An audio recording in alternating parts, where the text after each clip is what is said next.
Reverend Paul Langston-Daley has graciously agreed to be that person. I'm reading my own handwriting, so please bear with me in introducing him. He is an ordained Unitarian Universalist minister. He has served congregations in the Unitarian Universalist Association for the past 10 years in New York, California, Pennsylvania, and is currently serving in Sedona, Arizona. He is a recent graduate of the International Institute for Restorative Practices in Bethlehem, Pennsylvania. Paul has training in conflict management and community organizing. Please welcome Reverend Paul Langston-Daley. Good evening. I'm not going to give you a list of the crimes, you know that. When I was growing up, I was taught the golden rule. Do unto others as you would have them do unto you. I was told that this was part of the foundation of the Christian church.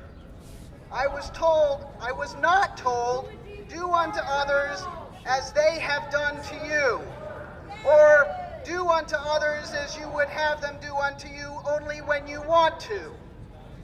The golden rule is a touchstone of all faiths. Almost every religious tradition has some form of it.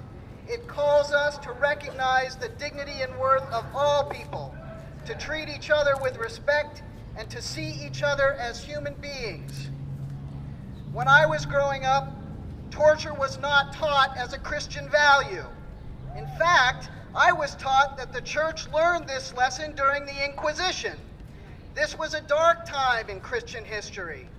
Torture, including stress positions, waterboarding, sleep deprivation, and the like, are tactics designed to get answers. But how valid those answers are is questionable at best. People will say anything under condition of torture to make it stop. This was proven during the Inquisition.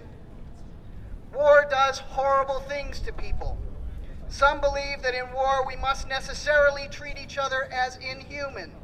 The only way we can rationalize killing another human being is by denying their humanity. The atrocities at Abu Ghraib prison happened because the highest-ranking military leader, the commander-in-chief, said that torture was an acceptable, appropriate, and justifiable way to treat prisoners. The actions of the military under the leadership of George W. Bush placed our own soldiers at risk, brought dishonor to our nation, and undermined our capacity to hold other nations accountable to the primacy of human rights. George W. Bush justified these actions by stating that we were at war. You know that there is no justification for torture.